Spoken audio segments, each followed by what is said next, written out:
principaux. L'Éthiopie condamne l'accusation de The Economist.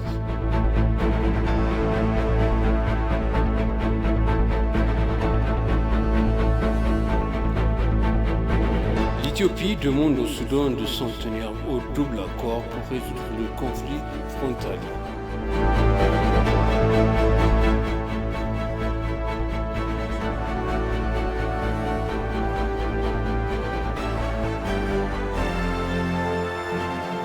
Bienvenue chers téléspectateurs sur EBC, c'est moi Zalal Amourkan avec le journal.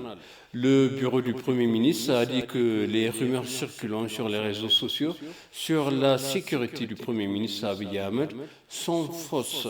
Le bureau a relaté que tout le monde devrait être conscient que les rumeurs qui circulent sur les réseaux sociaux sont fausses.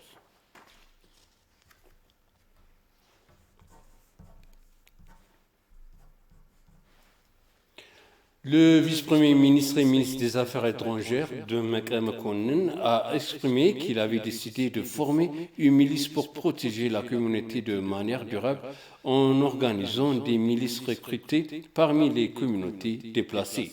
Demeke a fait cette remarque lors d'un entretien avec des victimes déplacées de la plantation et hébergées au Ranch Changi.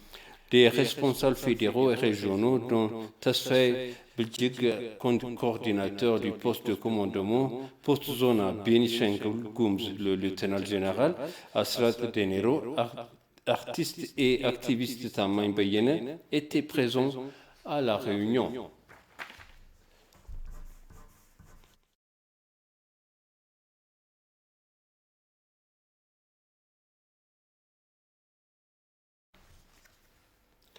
Le gouvernement éthiopien a condamné l'accusation de The Economist selon laquelle il utilise la pénurie comme une arme.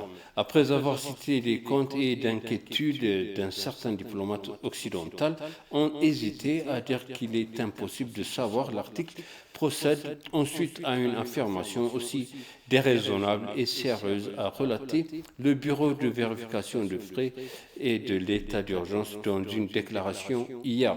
Les forces de défense nationale éthiopiennes et d'autres institutions de sécurité ont fait preuve d'un courage et d'une compétence exceptionnelle dans cette opération de maintien de l'ordre de Tigré, selon le communiqué. Le gouvernement met en œuvre des réformes historiques dans le secteur économique, politique et social. Il est regrettable que The Economist suppose que les dirigeants africains sont soit le mal, soit l'incompétence, a déclaré le communiqué.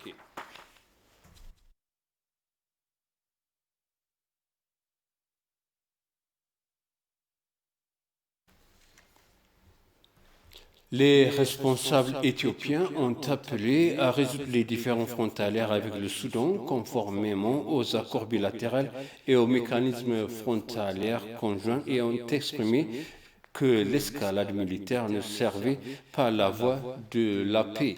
Ils ont noté que les forces soudanaises doivent restaurer la situation à ce qu'elle était avant le 8 novembre en application des accords signés en 2005 entre les deux pays.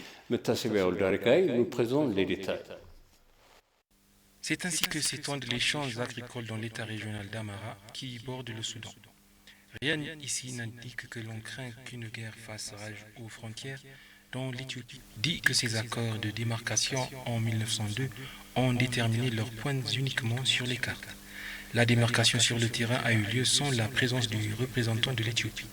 Pour cette raison, les points sont toujours en litige, en particulier dans les régions au nord du mont Daklash, et c'est la cause de la souffrance des agriculteurs qui résident ici. Pendant plus de 20 ans, alors que je cultivais les zones frontalières, il y avait parfois de simples escarmouches, mais ce qui s'est passé en novembre, je n'avais jamais rien vu de tel. Alors, lorsque l'armée soudanaise est entrée, et il n'y avait pas de force éthiopienne à l'époque, seulement des civils, l'armée a tout détruit et provoqué des milliers de déplacements et des millions de pertes. Les responsables de la région affirment que cette attaque est une violation flagrante des pactes signés entre les deux pays, comme en 1972. L'accord de 1972 prévoit le processus de redémarcation à la condition que les problèmes découlant de la présence d'agriculteurs soient réglés à l'amiable, tandis que l'accord de 2005 prévoit la survie du statu quo tel qu'il est en tant que solution temporaire, jusqu'à ce qu'un accord final soit conclu sur les frontières.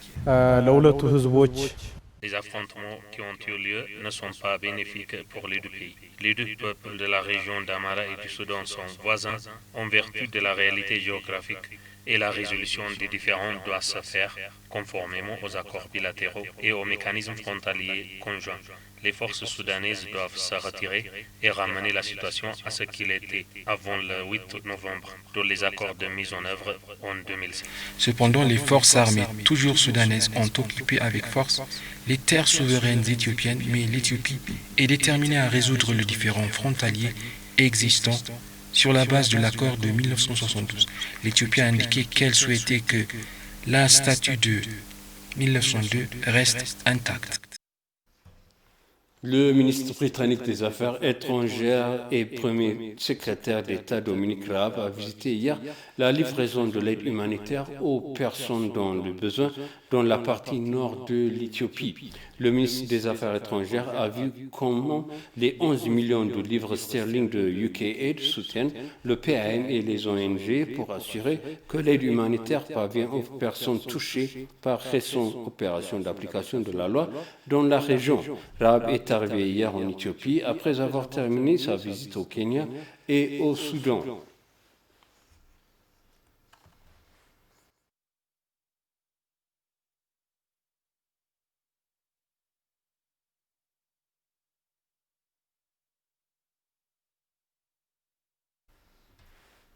Et pour conclure le journal, la présidente Sahle-Work Zewde exhorte les professeurs éthiopiens à utiliser leurs connaissances et leur potentiel pour le développement national du pays. S'exprimant lors du deuxième forum du Conseil des professeurs éthiopiens, les membres du Conseil ont exprimé leur volonté de s'acquitter de leurs responsabilités dans les efforts de développement du pays. Voici le reportage de Moubarak Moussa. Le Conseil éthiopien des professeurs vise à amplifier le rôle intégré des professeurs pour les programmes de développement national. S'exprimant dans un message virtuel à la deuxième session du Conseil des professeurs éthiopiens, la présidente du Conseil, Sahle-Work Zewde, a exhorté les professeurs éthiopiens à maximiser leurs efforts dans les domaines de la recherche, des services communautaires et autres services consultatifs.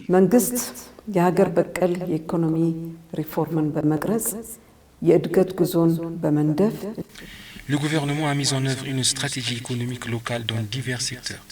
Nous adoptons également le plan de perspective décennale de l'Éthiopie qui permettra la trajectoire de forte croissance du pays et positionnera l'Éthiopie comme un phare africain de prospérité en donnant la priorité à certains secteurs économiques. Par conséquent, vous devez utiliser vos connaissances et vos compétences en menant des recherches et en proposant d'autres idées alternatives dans le but d'apporter des clarifications scientifiques dans divers secteurs pour réaliser un développement inclusif dans le pays. Il est également prévu que vous puissiez élaborer et diffuser des informations précises pour promouvoir le potentiel de la nation dans différents programmes de développement. L'amélioration de ces types d'activités est nécessaire pour tous les développements arrondis de notre pays. Le ministre des Sciences et de l'Enseignement supérieur, Samuel Urkato, a pour sa part déclaré que le ministère s'efforçait d'utiliser les connaissances et les compétences des universitaires pour le bien de la population et du pays.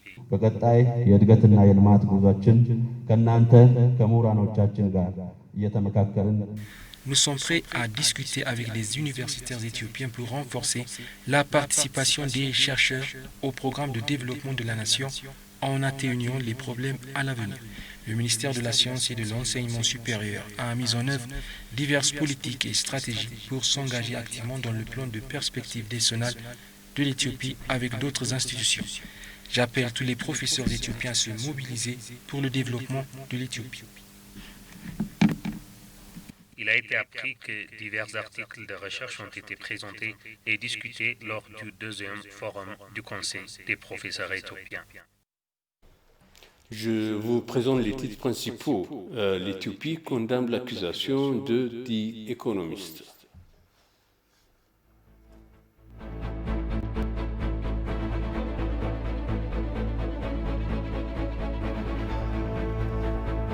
L'Éthiopie demande au Soudan de s'en tenir au double accord pour résoudre le conflit frontalier.